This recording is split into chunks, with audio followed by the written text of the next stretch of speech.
You think your money gives you the right to humiliate people? The man's voice cut through the tense silence of the restaurant like a surgeon's scalpel. You may be used to everyone bowing their heads to you, Mrs. Blackwell, but today you are faced with something that no amount of money can buy. Victoria Blackwell turned pale, her perfectly painted lips trembling. You don't understand who I am, she hissed, clenching her hand into a fist. One word from me, and this restaurant will be closed by morning. The man smiled, and there was not a drop of humor in that smile. Nyla, I'm afraid you don't understand who I am. My name is Michael Richardson, and this is my restaurant. A collective gasp went through the room. Victoria Blackwell, the queen of Boston high society, suddenly shrank in her seat as if all the air had been let out of her. And this, he pointed to a young waitress with tear stains on her cheeks, is Sarah Johnson. The girl you just publicly humiliated is not only one of my best employees, she works here 16 hours a day to pay for her father's cancer treatment. Whose life do you think is really harder right now? The most interesting part is coming. Stay with us to find out how it all ends. In the meantime, like and subscribe to the channel so you don't lose it. At the Meridian restaurant in downtown Boston, the evening bustle was at its peak. Crystal chandeliers cast a soft golden glow over immaculately polished mahogany tables, each set with crisp white linens, fine china, and sterling silver flatware. Servers glided between tables with the polished grace of ballet dancers, balancing trays of culinary delights that looked more like works of art than food. In the very center of the room, at the best table, sat a woman whose presence literally demanded the attention of those around her. Victoria Blackwell was not just rich, she was the embodiment of wealth and power. Her platinum and emerald necklace sparkled almost as brightly as the diamond bracelet that wrapped around her slender wrist. 38 years of impeccable social life had taught her two things: money talks, and everyone else should listen. And then I told her, Victoria took a sip of wine from a crystal glass, holding it with her perfectly manicured fingers, if you have to ask about the price, then you can't afford it. Her three companions, Elizabeth Wright, Catherine Stanton, and Diana Porter, burst into delighted laughter. They were all members of the elite of Beacon Hill, Boston's most exclusive neighborhood, where mansions worth tens of millions of dollars were passed down from generation to generation, along with family jewels and social obligations. Victoria, you are simply inimitable, Elizabeth chirped, adjusting her pearl choker. You should have seen that woman's face. Nothing surprising, Victoria shrugged. There are too many people in this city who forget their place, especially in the service sector. Her eyes swept the room, assessing and judging the other patrons with the cool detachment of someone accustomed to perfection in everything. There was an unspoken order at Meridian, and Victoria was clearly sitting at its pinnacle today. In the far corner of the room, young waitress Sarah Johnson carefully maneuvered between tables. Her name was pinned to the black uniform blouse on a badge, but most customers didn't bother to look. To them, she was just another part of the restaurant's machinery, no more noticeable than a tablecloth or silverware, as long as everything worked perfectly. Sarah had been working double shifts for 3 weeks straight, ever since her father, Dr. William Johnson, needed a new experimental therapy for an aggressive form of lymphoma. Insurance only covered part of the treatment, and even though Sarah was a second-year medical student at Harvard, her professional ambitions had now taken a back seat to the desperate need to make money. Fatigue weighed heavily on her shoulders, and lack of sleep had left dark circles under her eyes, which she carefully camouflaged with concealer. Despite this, her movements remained precise and measured, her voice professionally polite. Sarah had learned to hide her exhaustion behind a flawless smile, knowing that in a place like Meridian, any sign of weakness could cost her job. Sarah, said James Morrison, the restaurant manager, a middle-aged man with neatly combed graying hair and a perpetually worried expression. Table 5, Victoria Blackwell and Company. Be very attentive. His voice dropped to a whisper. She is a personal friend of Mr. Pierce's on the board of directors. Sarah nodded, mentally steeling herself. Victoria Blackwell's reputation as a demanding and ruthless customer was well known to the entire restaurant staff. Rumor had it that several servers had been fired from Boston's finest establishments because of her complaints. Don't worry, James, I can handle it, Sarah assured him, though her insides sank. She couldn't afford to lose this job, not when her father's next payment for treatment was due in 3 days. Before heading to the Blackwell table, Sarah glanced briefly into her pocket mirror to check her appearance and tucked a few strands of brown hair that had escaped from her severe bun. Taking a deep breath, She adjusted her expression to one of professional friendliness and headed to table number 5. Meanwhile, in the corner of the room, at a modest table by the window, sat a man in a nondescript gray suit. Michael Richardson, 39, preferred to keep a low profile despite being worth billions. Unlike many of Boston's wealthy, his money was new, earned from revolutionary medical diagnostic software he developed after losing his mother to a medical error. Michael was the owner of the Meridian.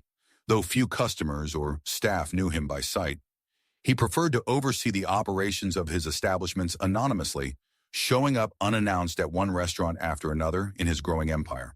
His business philosophy was simple: treat your employees like family, and they will treat your business like their home. Sipping his mineral water, Michael idly flipped through the reports on his tablet, occasionally looking up to take in the atmosphere of the room.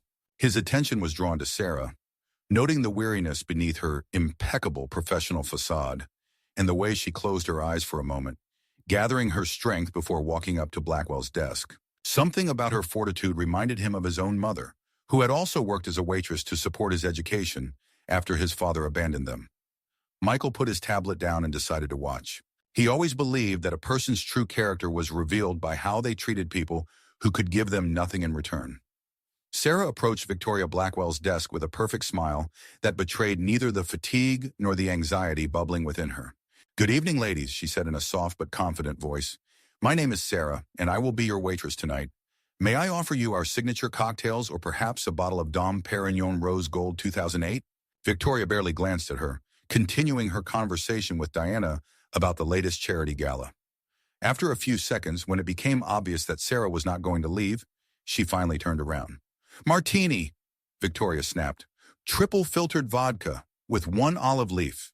Not an olive, mind you, but a leaf. And yes, I know it's not a standard order, but I expect my preferences to be taken into account in a place of this caliber."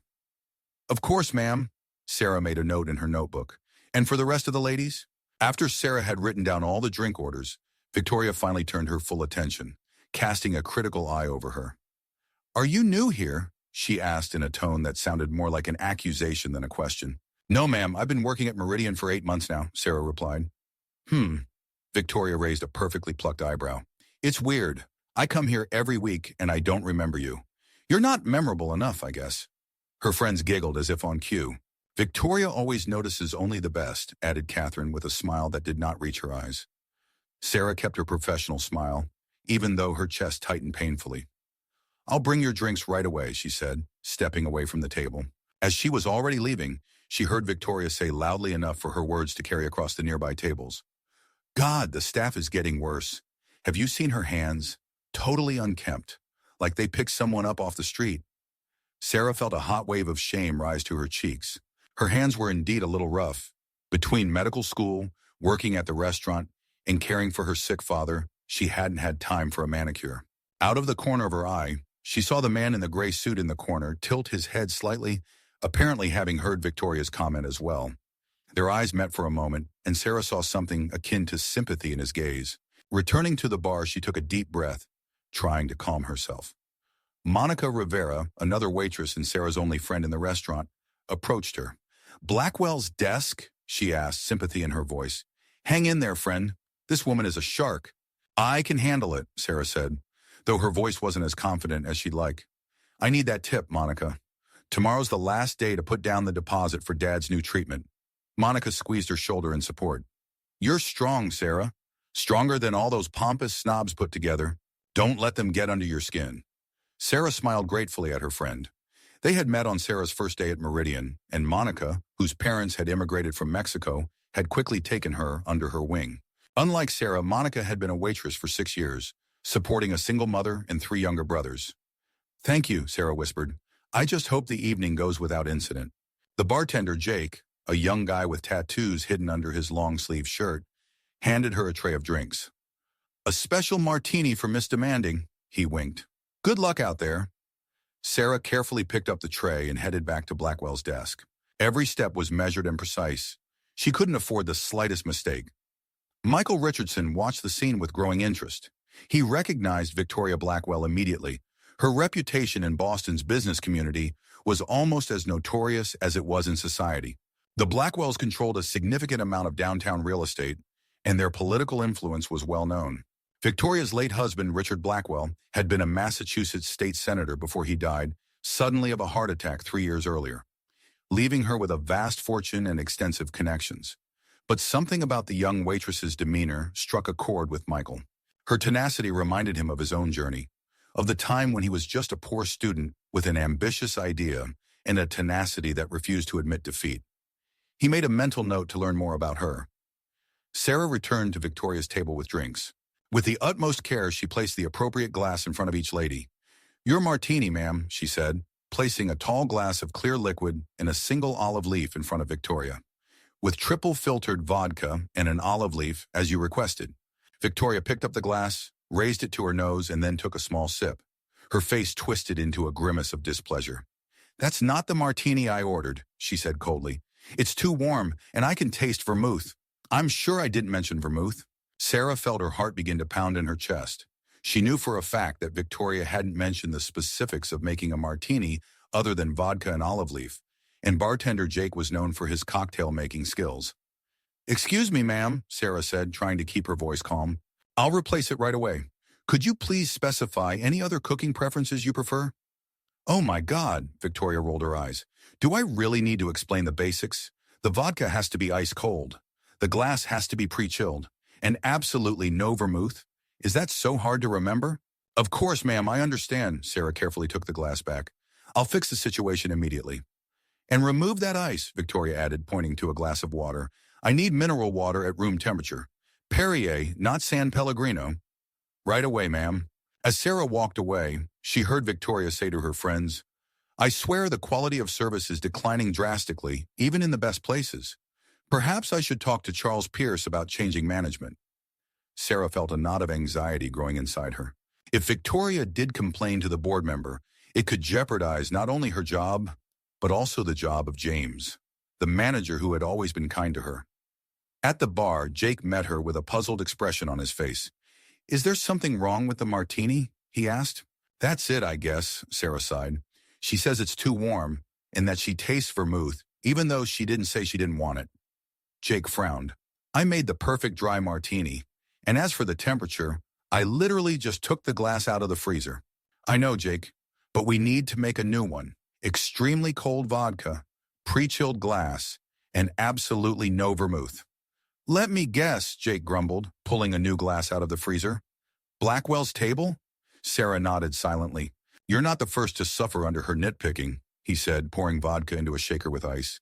"Last month, she made Alex cry over a steak that wasn't cooked enough. The poor guy quit the next day."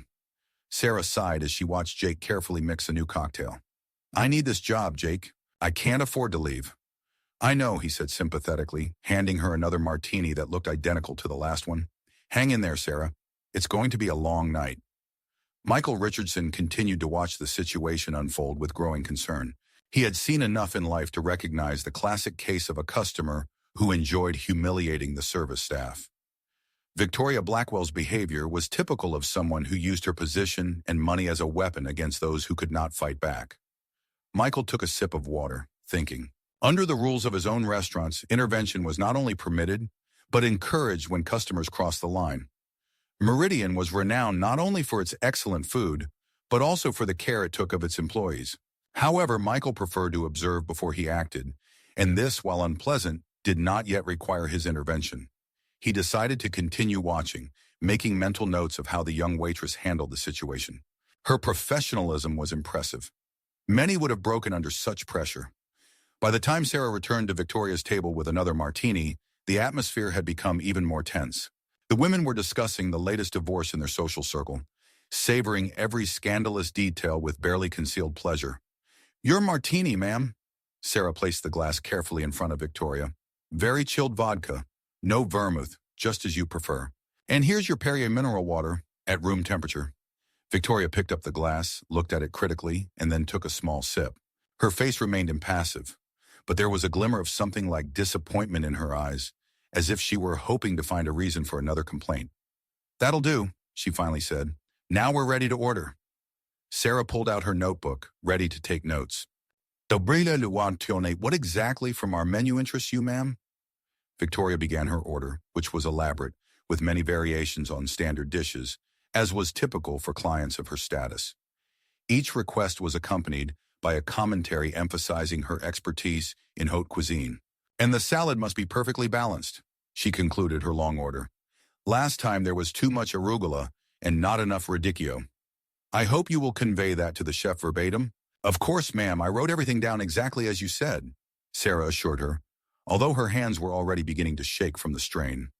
After all four women had placed their orders, each nearly as complicated as Victoria's, Sarah headed into the kitchen. As she passed Michael's table, she happened to catch his eye. There was something like support in his eyes, and Sarah felt strangely relieved, even though this man was a complete stranger to her.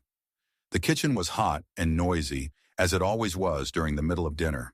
Chef Antonio, an Italian with an explosive temperament and a heart of gold, was shouting orders to his team, coordinating the preparation of dozens of dishes at once. Antonio, Sarah approached him cautiously. I have an order from the Blackwell table. The chef sighed heavily upon hearing the name. Come on, baby, what has our prima donna come up with this time? Sarah read out a list of demands, and Antonio's frown deepened with each point. Mamma mia, he exclaimed when she finished. Does this woman think she's Gordon Ramsay? He glanced at his team, who were already preparing for the complex order. Okay, we'll make it perfect. Not for her, but for you, Sarah. Thank you, Antonio. Sarah smiled gratefully. I really need that tip today. How's your dad? The chef asked, lowering his voice. The entire staff knew about Sarah's situation, and many supported her in any way they could, some leaving her extra food at the end of her shift, others filling in when she needed to take her father to treatments. It's holding up, Sarah swallowed the lump that had suddenly appeared in her throat. The new therapy might help if we can start it in time. Antonio squeezed her shoulder with his large hand. You'll make it, Tesoro. I believe in it. Now go and serve other customers, and we'll make Miss Blackwell such dishes that even her icy heart will melt. The next hour passed relatively quietly. Sarah served other tables, including one where a man in a gray suit sat. He ordered a simple medium-rare steak with grilled vegetables and a glass of red wine, was polite, and left a generous tip without drawing any attention to himself. When the dishes for Victoria's table were ready, Sarah, along with two assistant servers, carefully delivered them to the table. Each dish looked impeccable. Antonio had outdone himself, creating real works of culinary art. Your fig and blue cheese salad, ma'am. Sarah placed the plate carefully in front of Victoria, with the perfect balance of arugula and radicchio, just as you requested. Victoria looked at the dish critically, then picked up a tiny piece with her fork and tasted it. Her face remained unreadable as the other ladies took their orders. When all the dishes had been served and the assistants had left, Sarah asked, Is everything okay with your dishes? Is there anything else I can do for you? Victoria put down her fork and dabbed her lips with a napkin. Actually, no, she said. This steak was ordered rare, not medium rare like I asked for. Sarah felt her heart skip a beat. She was absolutely sure that the order was written down correctly and the steak looked perfectly cooked. I beg your pardon, ma'am, she said, trying to keep her voice calm. I'm sure I wrote medium rare, but I'll correct that immediately. It's not just that, Victoria continued, her voice growing louder, drawing the attention of nearby tables. The sauce is too salty and the vegetables are overcooked. Honestly, I expected more from a restaurant of this caliber. Sarah felt the color creeping up her face. The restaurant grew quieter as people began to take notice of the unfolding scene. I will pass this on to the chef immediately, ma'am, and ask him to prepare a new dish, she replied, taking the plate. And please do it quickly, Victoria added. We've waited long enough. As Sarah walked away with the plate, she heard Victoria say loudly to her friends, It's unbelievable. You pay hundreds of dollars for dinner, and they serve you food worse than a roadside diner. And that waitress, did you see how her hands were shaking? I'm surprised she didn't drop all the food in my lap. Sarah felt tears stinging her eyes, but she held them back. Not here, not now. She couldn't afford to show weakness. In the kitchen, Antonio was furious when she relayed the complaint. That's impossible, he exclaimed, examining the returned steak. It's perfectly medium rare. Look! He cut into the meat, revealing a pink but not bloody center. She's just making fun of us.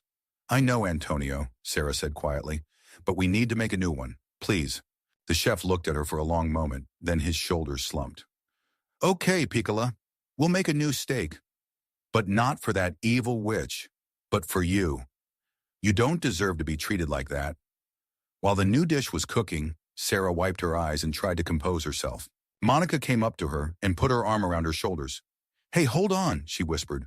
Only a few hours left until your shift ends. I can't lose this job, Monica. Sarah's voice shook. If Blackwell complains, James might fire me. He can't risk his relationship with such a powerful client. I don't think that will happen, Monica replied. James knows you and values you. You're the best employee he's ever hired. Sarah tried to smile, but it came out weak. I hope you're right. Meanwhile, Michael Richardson continued to watch the events unfold, his anxiety growing. He saw how the young waitress's face paled with each new demand from Victoria Blackwell, and how the woman seemed to enjoy the pressure being exerted. He knew people like that, people who used their power or money to humiliate others, simply because they could. His own mother had encountered a client like that years ago, and the memory still made him angry. Michael motioned to his waiter. Excuse me, he said quietly. Could you please ask the manager to come to my table? Certainly, sir, replied the waiter, who did not recognize him as the owner. I'll call Mr. Morrison right away. A few minutes later, James Morrison approached his desk with a polite smile. How can I help you, sir? He asked, not recognizing Michael, who rarely appeared in this restaurant and never advertised his situation. James, Michael said quietly. It's me, Michael Richardson. The manager's eyes widened in surprise, and he immediately straightened up. Mr. Richardson, I'm sorry, I didn't... It's all right, Michael reassured him. I'm here unofficially. Tell me, has this waitress, Sarah Johnson, been working for you long? Almost a year, sir, James replied. She's one of our best employees, extremely responsible, never late. The clients love her. Except, he glanced toward Victoria's desk. Mrs. Blackwell, Michael finished for him. I'm monitoring the situation. Is this the first time she's behaved like this? James swallowed nervously. No, sir. Mrs. Blackwell is a regular customer, and she has high standards. But today she is especially demanding. And Sarah? Michael asked. What do you know about her? She's studying medicine at Harvard, sir. She's working double shifts here to pay for her father's treatment. He's a former doctor with lymphoma. His insurance won't cover an experimental therapy that might help him. Michael nodded, his resolve growing. Thank you, James. Return to your duties. And don't worry, I won't interfere. For now. Yes, sir. The manager bowed and left, clearly alarmed by the owner's unexpected visit and the tense situation. Sarah returned to Victoria's table with a new steak. She placed the plate in front of her with the utmost care. Here's your new steak, ma'am, she said. The chef personally supervised its preparation to make sure it was exactly medium rare, just as you prefer. Victoria picked up her knife and cut into the steak. It was perfectly cooked, pink but not bloody in the middle, just the way a medium-rare steak should look. She stared at it for a long moment, then looked at Sarah. You call that medium-rare? She asked icily. Sarah felt her heart sink. The steak was perfect, and she knew it. Yes, ma'am, she replied firmly. It's classic medium-rare, as culinary standards dictate. Something flashed in Victoria's eyes, perhaps surprised that this modest waitress had dared to object to her, even in the most polite manner. Well, obviously your culinary standards are different from mine, she snapped, but I'm too hungry to wait for you to learn how to relay an order properly. So this will do. Sarah nodded silently, feeling relief mixed with humiliation. At least she wouldn't have to return the dish to the kitchen again. Is there anything else I can do for you? She asked in a professional tone. Yes, Victoria said, not looking at her. Bring us a bottle of Chateau Margaux 2009. And try not to shake it with your trembling hands. This wine is worth more than you earn in a month. Victoria's friends giggled like obedient spectators of the show. Right away, ma'am, Sarah replied, maintaining her dignity, although her cheeks were burning. As she walked away from the table, she heard Diana say, Oh my God, Victoria, you're ruthless, to which Victoria replied with a smile. It's not ruthlessness, my dear. It's high standards. If people can't live up to them, they shouldn't work in places like this. Sarah felt tears sting her eyes as she walked toward the wine cellar. She was on the verge of breaking down, but she couldn't let herself. Not now when her father needed her more than ever. As Sarah descended into the wine cellar, she finally allowed herself a moment of weakness. She leaned against the cool wall and took a deep breath, trying to calm the trembling in her hands. A single tear rolled down her cheek, and she quickly wiped it away. Not now, she whispered to herself. You can't break down. Daddy's counting on you. She pictured her father, Dr. William Johnson, once a respected surgeon, now a man worn down by illness, who still found the strength to smile whenever she came home. Sarah Bear, he had called her since childhood. You are the strongest of us. She could not let him down. Sarah wiped her eyes and set about finding the bottle of wine she had requested. The 2009 Chateau Margaux had indeed cost nearly her monthly salary, and she treated the bottle as if it were a treasure, carefully dusting it with a soft cloth before heading upstairs. Meanwhile, at Victoria's table, the atmosphere became even more lively. The women discussed the latest scandal involving a famous politician, maliciously savoring every piquant detail. And his wife didn't even suspect, Catherine exclaimed excitedly. Can you imagine living with a man all these years and not knowing who he really was? That's because she was too busy with her charity work, Victoria snorted. She always said that her devotion to the public good was just a cover for her lack of brains. A smart woman would have noticed the signs. How did you notice with Richard? Elizabeth asked cautiously, and a wave of tension ran across the table. Victoria's face froze for a moment before she gave her friend a cold smile. Exactly, my dear. I always knew about his little hobbies, but unlike those naive fools, I knew how to use that information to my advantage.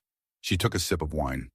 By the time Richard had his heart attack, I had already secured control of his assets and a rock-solid will. His children from his first marriage are still kicking themselves.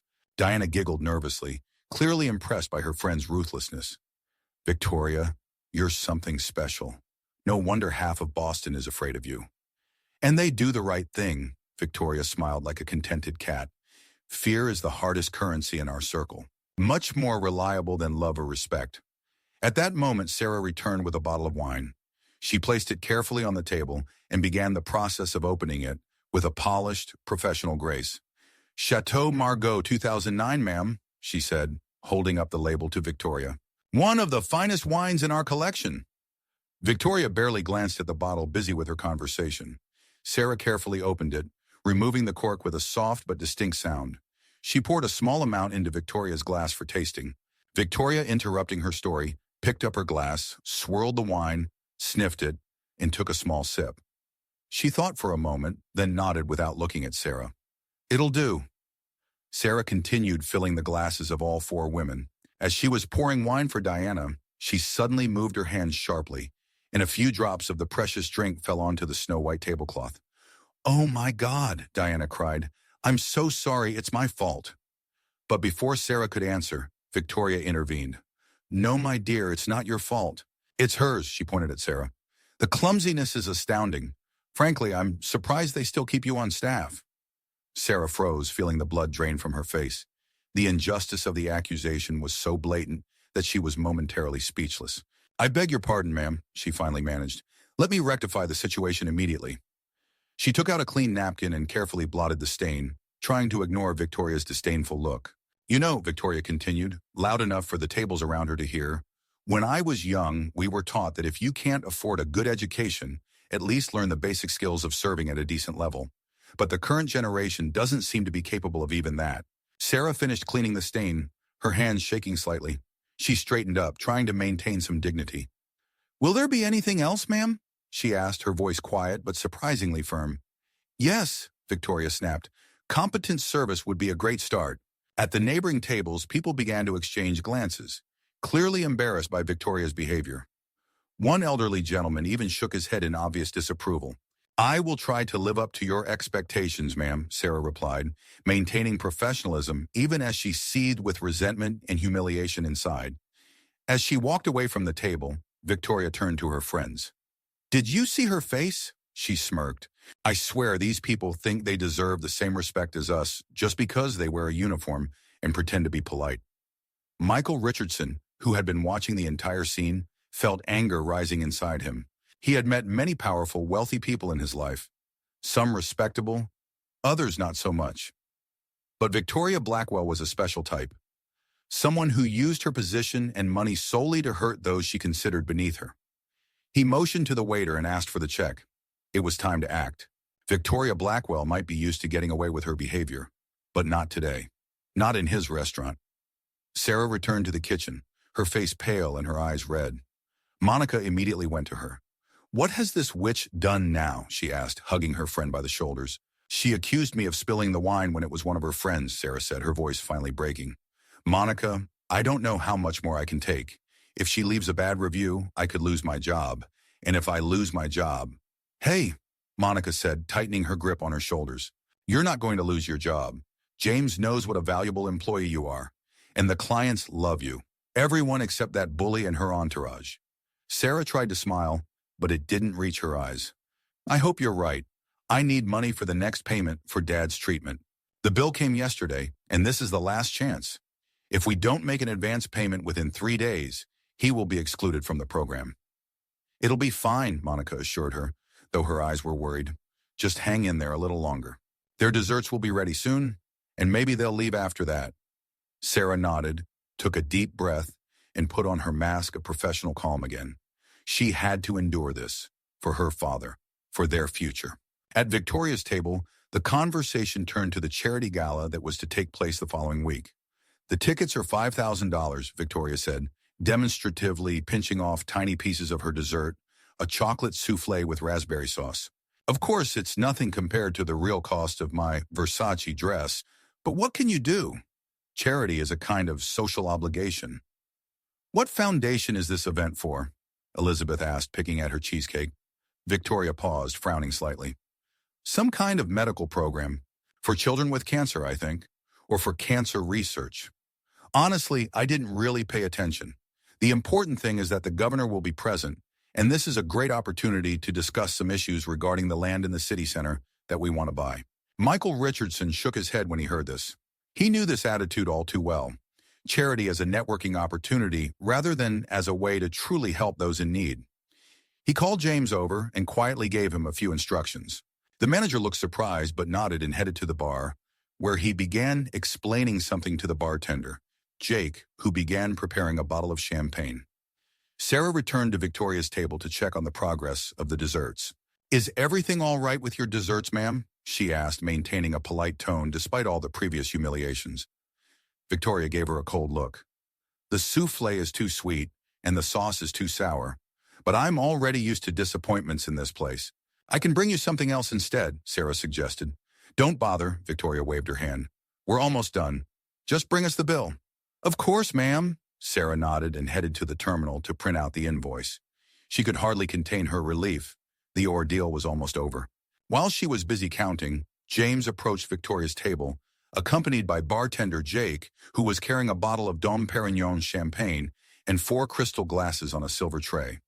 Mrs. Blackwell, ladies, James smiled politely, may I offer you the compliment of the house, a bottle of Dom Perignon as a token of our respect.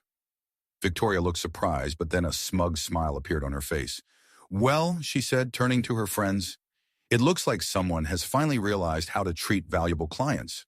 Her friends applauded as if it were their personal victory. That's so sweet, Diana smiled. Apparently someone from management noticed the inadequate service. James kept his professional smile, although there was a flicker of discomfort in his eyes. It's a personal gesture from the restaurant owner, he said, and his words made Victoria stop mid-sentence. He's been watching your table all evening and would like to speak to you personally. The owner?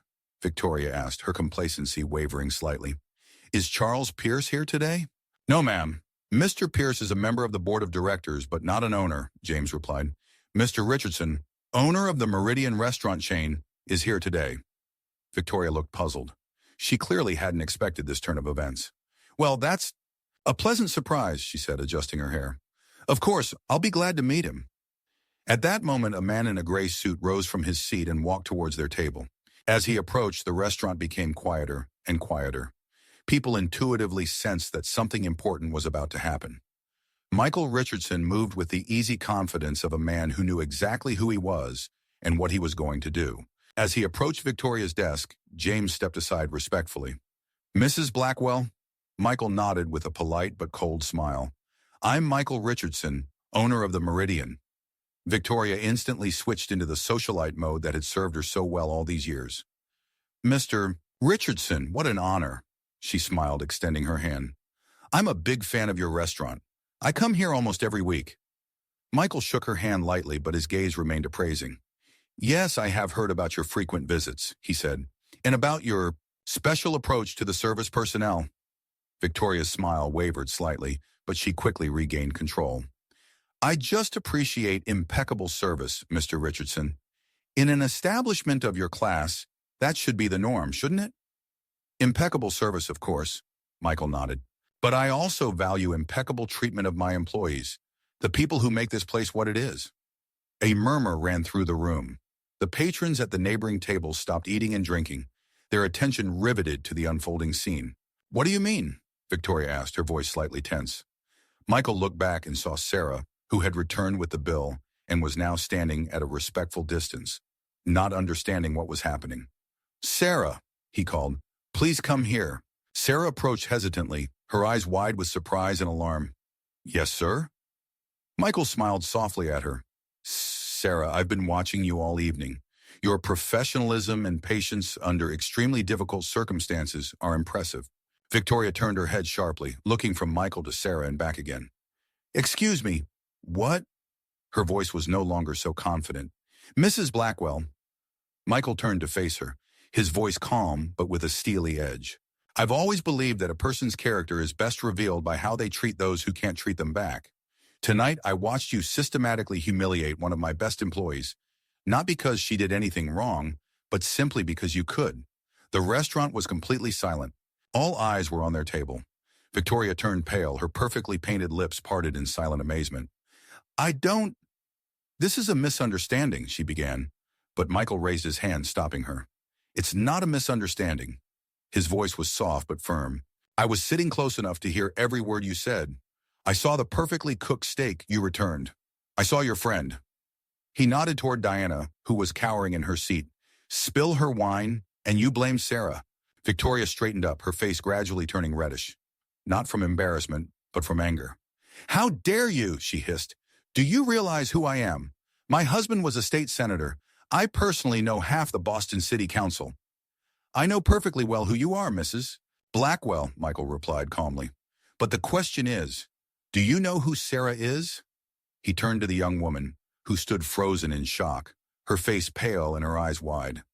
Sarah Johnson is not just a waitress, as you so deigned to put it. She is a Harvard medical student at the top of her class. She works double shifts here, denying herself sleep and rest, because her father, a distinguished surgeon who has saved hundreds of lives, is battling an aggressive form of lymphoma. Her insurance does not cover the experimental therapy that could save his life. Victoria looked as if she had been struck. Her friends at the table cowered, their eyes downcast. I didn't know, she began, but Michael interrupted her again. Of course you didn't know, because you don't even see people like Sarah. To you, they're just furniture, there to serve, but not deserving of basic human respect.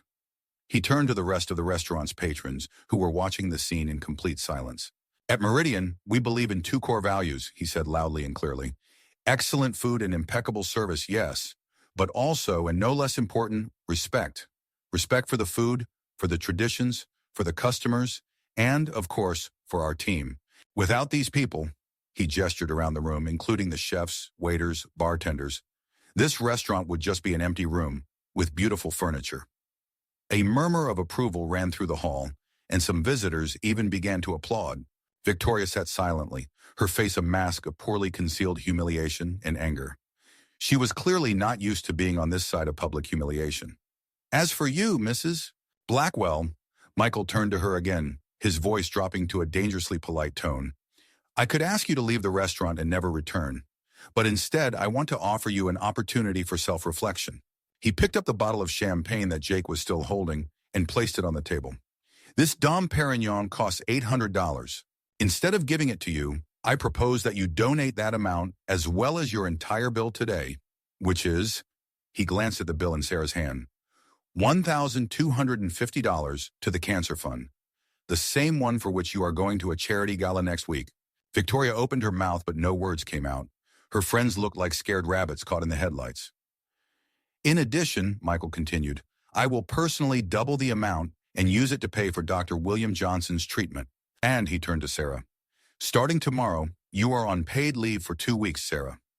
Focus on your studies and your father. Your work will be waiting for you when you are ready to return.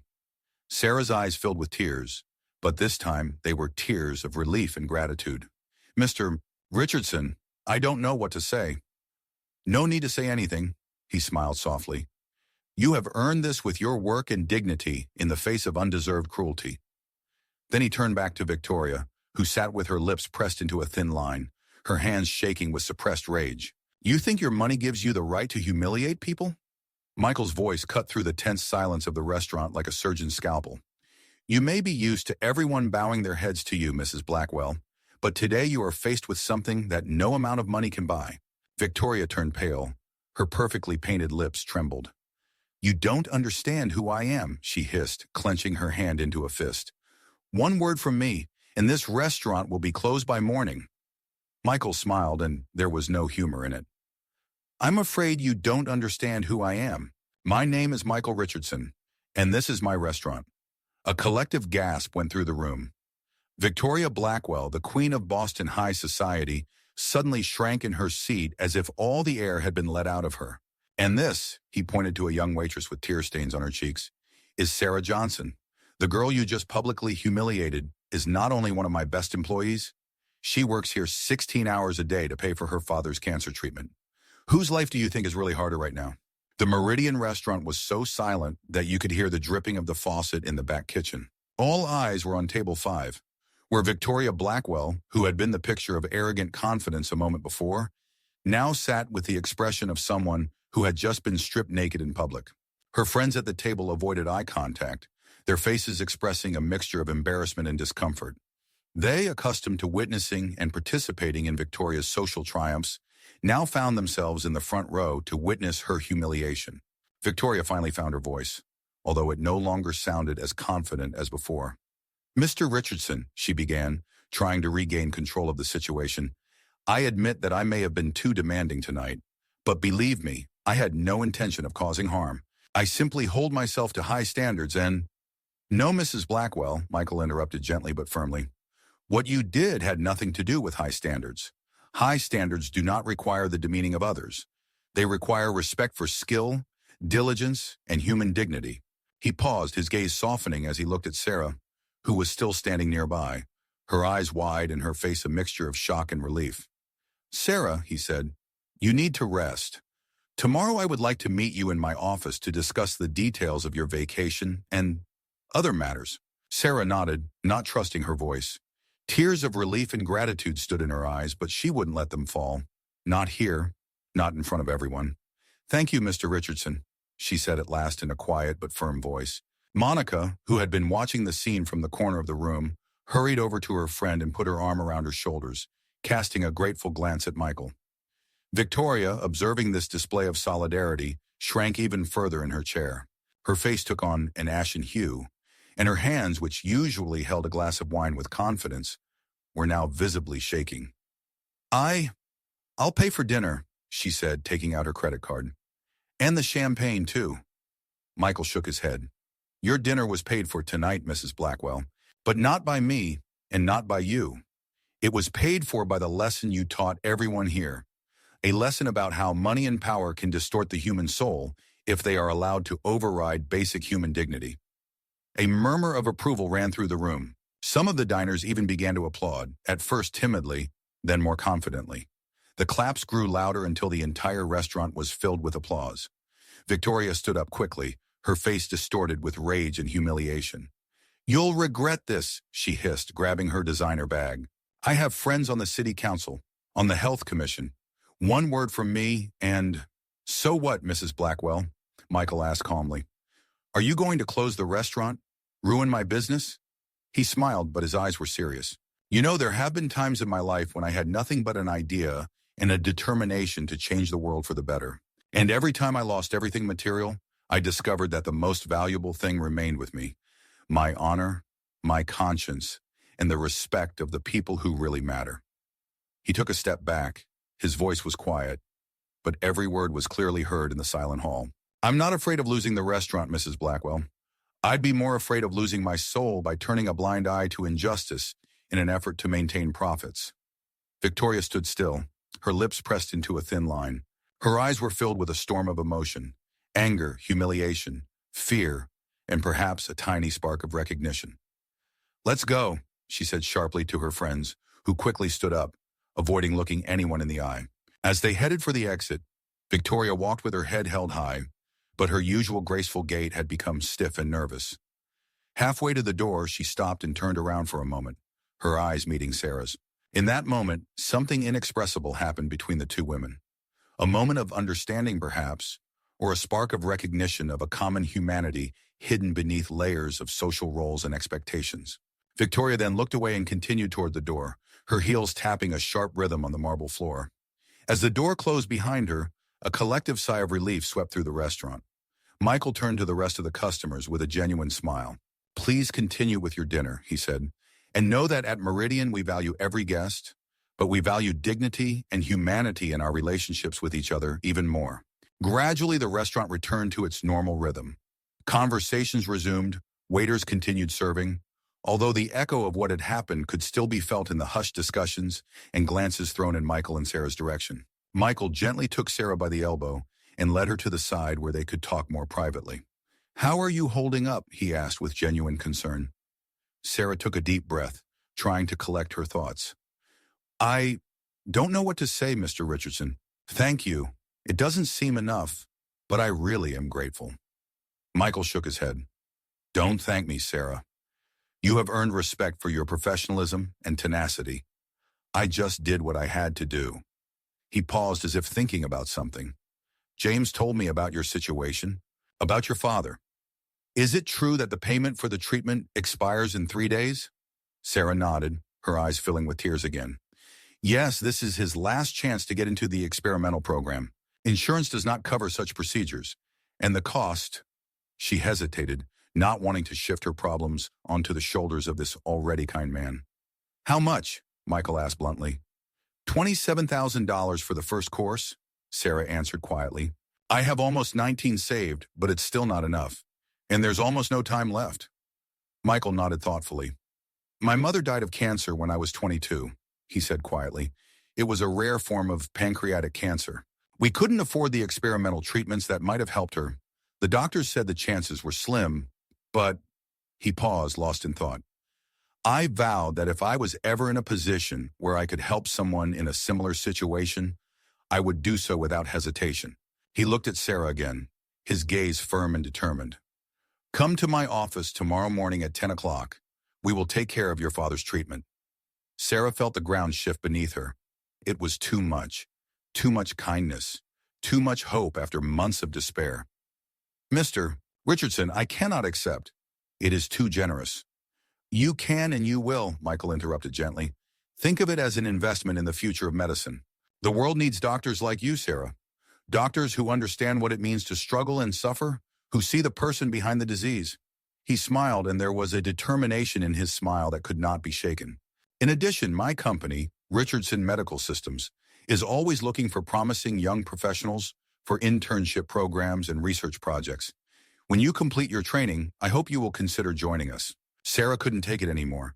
The tears she had been holding back for so long finally burst forth. She covered her face with her hands, her shoulders shaking with silent sobs. But these were not tears of grief, but of pure, unbridled relief. Monica, who was standing nearby, hugged her friend and couldn't hold back her tears. James, who was watching the scene from afar, was discreetly wiping his eyes with a napkin. "Thank you," Sarah finally managed to say, looking up at Michael. "Thank you. I don't know how I'll ever be able to repay you."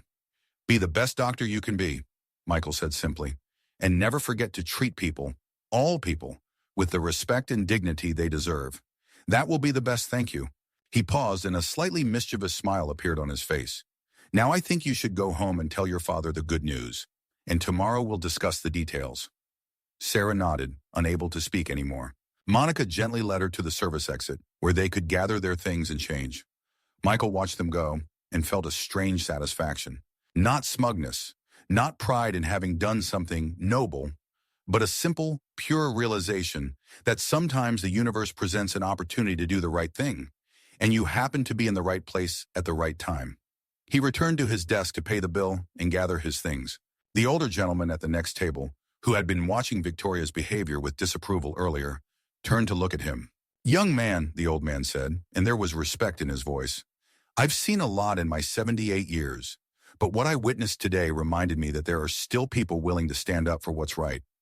Your mother would be proud." Michael was surprised. He had not mentioned his mother to this man, But then he realized that the old man must have heard his conversation with Sarah. "Thank you," Michael said, deeply touched. "She was an amazing woman. She worked all her life to educate me, never complained, even when illness took the last of her strength." The old man nodded in understanding. "My Eleanor was the same, 42 years together, and even in her last days she cared more for me than for herself." He held out his hand. "William Turner." "Michael Richardson," Michael replied, shaking the old man's hand.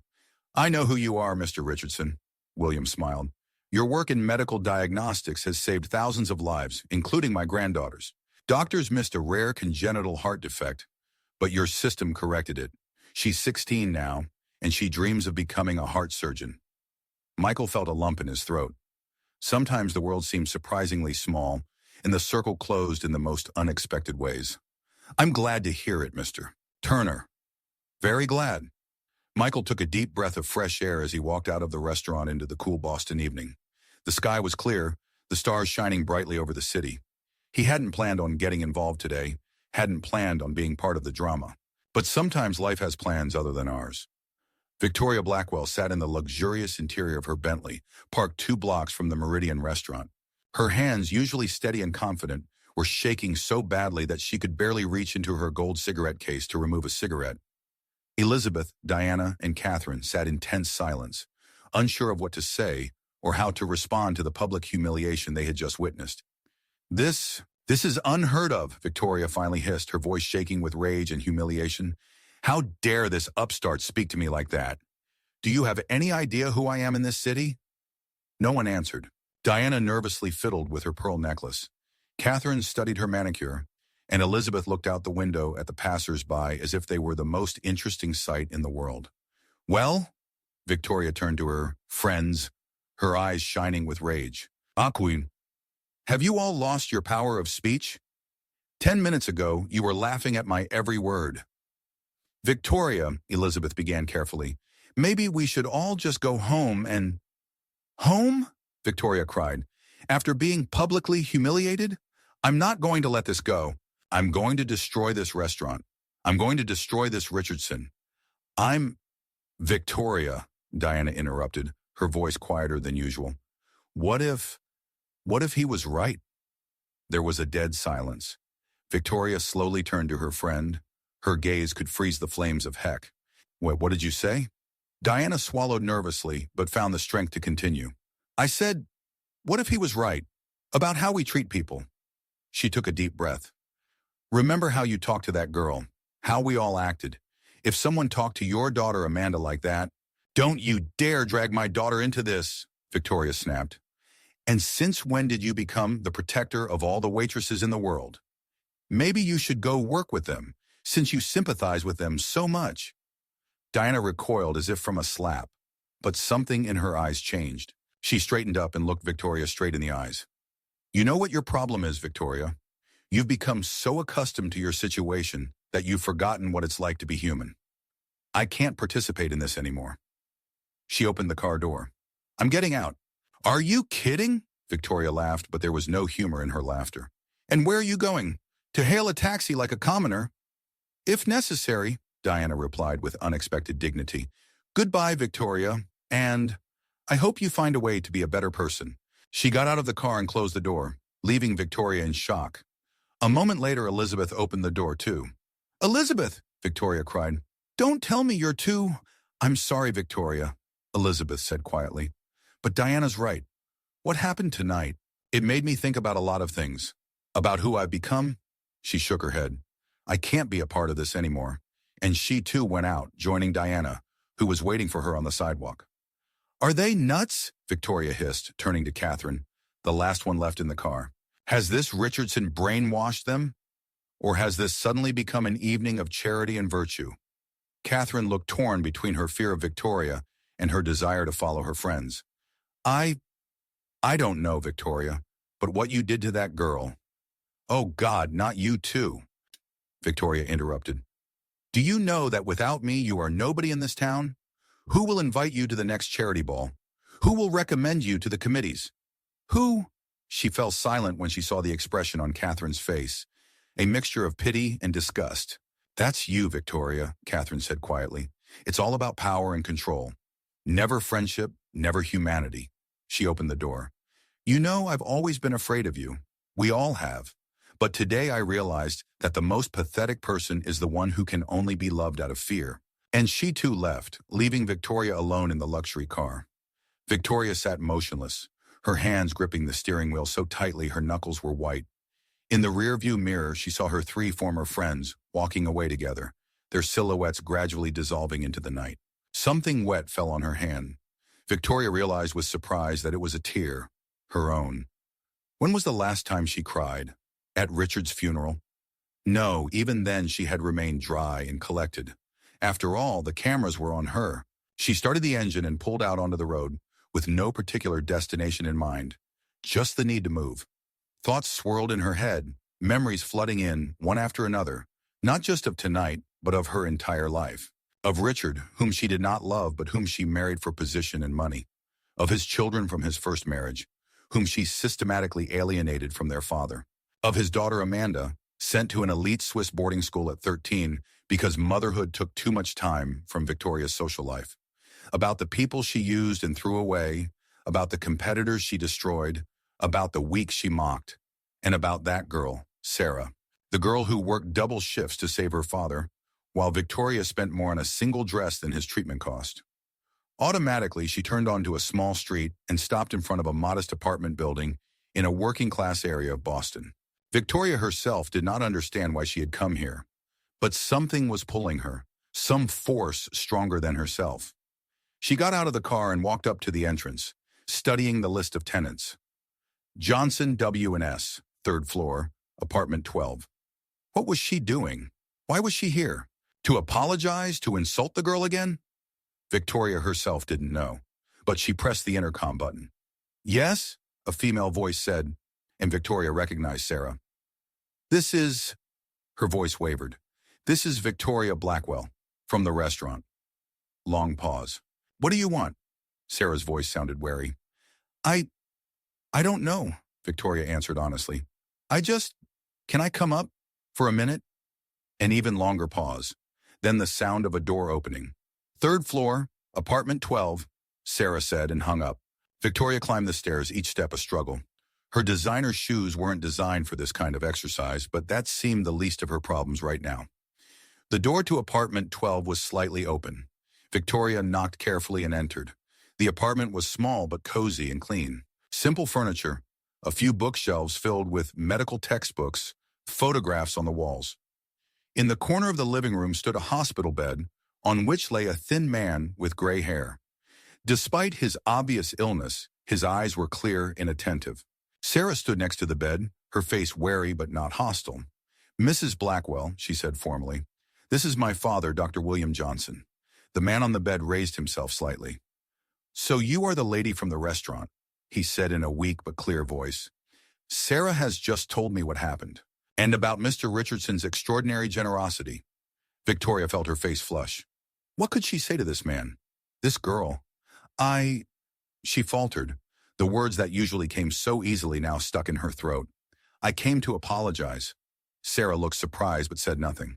The way I behaved. It's unforgivable, Victoria continued, the words coming out with difficulty, as if she'd forgotten how to speak. I can't explain it or justify it. I'm so used to seeing the world a certain way. People a certain way. She shook her head. That's no excuse. There is no excuse. No, there is no excuse, Dr. Johnson agreed. But his voice was not judgmental but rather thoughtful. But there is understanding and forgiveness if it is sincerely sought. Victoria looked at him in surprise. Would you forgive me? After the way I treated your daughter? Daddy always says, Sarah interjected quietly, that forgiveness isn't for those who deserve it. It's for those who need it. Wise words, Victoria nodded, suddenly feeling tired in a way that had nothing to do with physical exhaustion. But I don't know if I deserve to even ask for it. Perhaps, said Dr. Johnson, the first step to redemption is recognizing the need to change. He smiled faintly. I've been a doctor for 40 years. I've seen people at their best and at their worst. And you know what I've learned? It's never too late to start over. Victoria felt something inside her breaking, not collapsing but rather freeing itself, like ice cracking after a long winter. I don't know how, she whispered. Nobody knows, the doctor replied. We just take the next step, and the next, and the next. I have to go, Victoria said suddenly, feeling like she was about to lose control completely. I wish you all the best with your treatment. She turned to leave, but stopped at the door. Sarah, she turned around. I'm really sorry, and thank you. Sarah nodded slightly, her eyes soft but wary.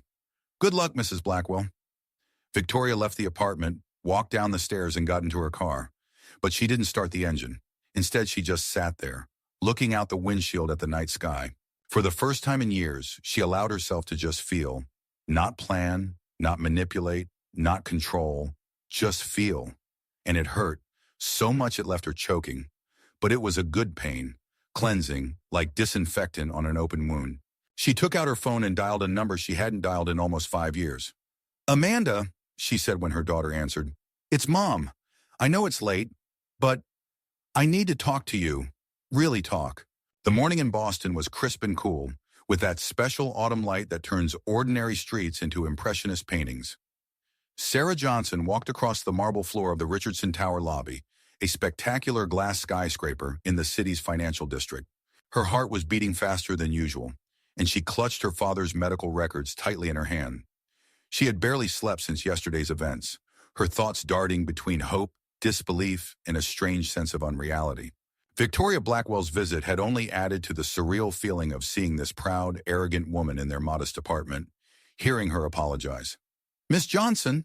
Her thoughts were interrupted by the voice of the security guard in the lobby. Mr. Richardson is expecting you. Please proceed to the elevators. 50th floor. Sarah thanked him and headed for the designated elevators. Inside, she took a deep breath, trying to calm herself. After all, what could possibly be so terrible? Even if for some reason Mr. Richardson had changed his mind about helping, she was still in a better position than she had been the day before. 2 days of paid leave would give her time to find another extra job. The elevator opened directly into a spacious reception area where she was greeted by an elegant middle-aged woman. Miss Johnson, welcome, she smiled. I'm Grace, Mr. Richardson's assistant. He's waiting for you. Please follow me. She led Sarah through the reception area to the massive oak doors, knocked gently and opened them. Michael Richardson's office was exactly as Sarah had imagined it would be. Spacious, with picture windows overlooking Boston Harbor, but not flashy. Bookshelves filled with medical and technical tomes, a few pieces of contemporary art on the walls, and a large desk covered in paperwork and with 3 computer monitors. Michael himself stood up from the table when she entered and approached her with a warm smile. Sarah, it's good to see you, he said, shaking her hand. How is your father today? Better than yesterday, Sarah replied with a genuine smile. The news of a possible cure, it was like he was breathing new life into himself. He even ate breakfast himself today, for the first time in weeks. That's wonderful news, Michael said, genuinely pleased. Please sit down. Would you like some coffee or tea? Coffee would be great, thank you, Sarah said, sitting down in the comfortable chair opposite his desk. Michael motioned to Grace, who was still standing by the door, and she nodded, silently walking away. So, Michael began, sitting down across from Sarah rather than at his desk, which immediately created a more informal atmosphere. I'd like to discuss a few things. First, your father's treatment. He took out the tablet and turned it on. I took the liberty of contacting Dr. Henderson, who runs the experimental gene therapy program for lymphoma at Massachusetts General Hospital. He expects you and your father this afternoon at 2 o'clock. Sarah felt her breath catch. So fast, but usually it takes weeks to sign up for this program. The benefits of having your name on a wing of the hospital, Michael replied with a slight smile. The Richardson Foundation is one of the major funders of their research. Grace returned with a tray containing 2 cups of coffee and a small bowl of cookies. She carefully placed the tray on the coffee table and left again. As for payment, Michael continued, I have already transferred the full amount for the first course of treatment. Here are the documents, he handed her the folder. Here is also a guarantee of payment for subsequent courses, if they are needed. Sarah took the folder with trembling hands. Mr. Richardson, I don't know how to thank you, but I will definitely return this money, every cent. It will take time, but... Sarah, Michael interrupted gently, this isn't a loan. It's a gift, or if you prefer, an investment in the future. He smiled. I'm fortunate to be in a position where I can help others. And I believe that when you become a doctor, you'll do the same for someone else. Sarah didn't know what to say. She simply nodded, feeling her eyes fill with tears again. Now about your work, Michael continued, giving her time to collect her thoughts. As I said yesterday, you're on paid leave for 2 weeks. Use this time to focus on your studies and your father. He paused, sipping his coffee. But I would like to offer you something more. My company sponsors a scholarship program for medical students specializing in innovative treatments. The scholarship covers the full cost of tuition and includes a monthly allowance sufficient for modest living. In return, the fellows work part-time in our research lab, putting their knowledge into practice. Sarah froze, not believing her ears. Are you offering me a scholarship? I'm offering you an opportunity, Michael clarified. The scholarships are competitive, but given your grades and the recommendations of your professors, whom I've already spoken to this morning, I'm more than confident that you're the ideal candidate. Sarah felt her head spin from all this news. I don't know what to say. Say yes, Michael smiled. Say that you'll use your exceptional intelligence and compassion to become a doctor who changes lives for the better. Say that you'll let me help you along the way, because it will make me feel like I'm doing something truly worthwhile with my resources. Yes, Sarah said quietly, and then louder, with more confidence. Yes. Thank you, Mr. Richardson. I won't let you down or myself. I know, he nodded. And please, call me Michael.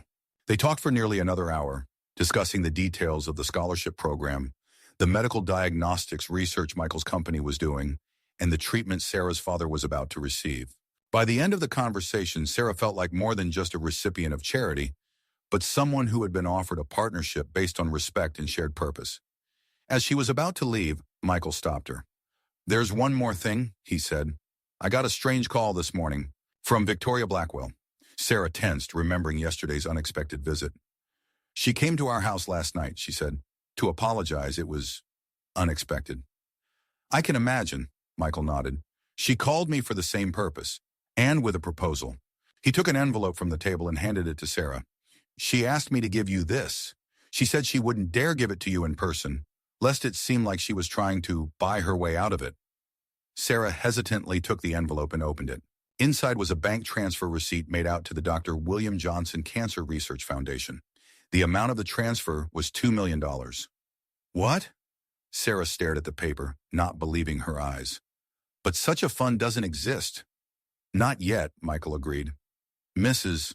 Blackwell said she'd like to start one if you and your father agree. It would fund cancer research and provide scholarships for young scientists from disadvantaged areas. She also mentioned something about her daughter returning from Switzerland to help with the organization. Sarah was stunned. She couldn't believe that the haughty, arrogant woman she had met just the day before was capable of such a gesture. People can change, Sarah, Michael said quietly, as if reading her thoughts. Sometimes they just need to see themselves through someone else's eyes to understand who they've become. Sarah nodded slowly, still digesting the news. I'll talk to my father, she said finally, but I think he'll be touched. He always believed in the redemption of men.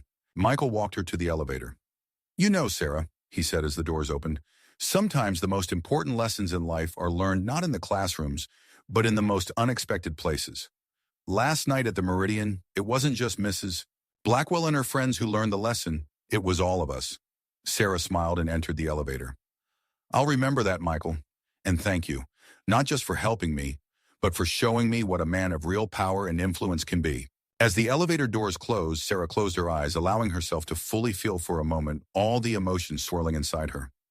Relief, gratitude, hope, but also a strange sense of quiet triumph. Not gloating over Victoria Blackwell's fall, but the satisfaction of knowing that even in the darkest of situations, the light of humanity could find a way. The elevator began to descend, and Sarah opened her eyes, truly looking into the future, without a trace of fear for the first time in a long time. Her father would be cured. She would be able to continue her education. And maybe somewhere in Boston, the woman she considered the embodiment of everything she hated was beginning the long journey to redemption. The elevator doors opened into the lobby, and Sarah stepped out into the bright autumn sun. The phone in her pocket rang. It was her father.